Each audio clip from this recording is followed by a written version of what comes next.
Merci. Frédérique Dumas pour Liberté et Territoire. Merci Madame la Présidente. Alors moi, je vais peut-être être un petit peu moins enthousiaste, mais Monsieur le Ministre a l'habitude avec moi.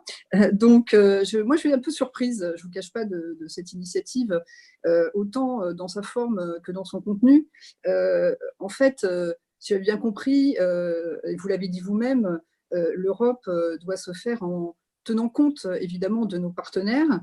Les 27 avaient mandaté la Commission pour travailler sur ces sujets. Pourquoi? Parce que seule la Commission avait la capacité d'évaluer, de connaître, d'analyser les besoins de chacun. Je pense que ni la France ni l'Allemagne n'ont cette capacité. Et évidemment, c'est en analysant les besoins de chacun qu'on peut déterminer un montant. Donc là, on annonce un montant sans avoir déterminé les besoins et le couple franco-allemand, à quelques jours de la présentation du travail de la Commission, part de manière unilatérale.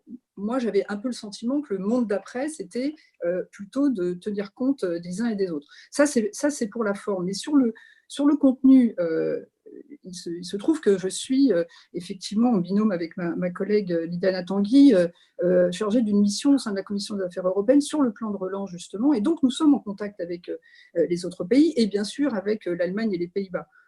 Curieusement, dans le contenu de ce que vous annoncez, il n'y a pas grand-chose sur lequel on est en train de se dire est-ce que les Pays-Bas ou les pays du Nord vont être contre.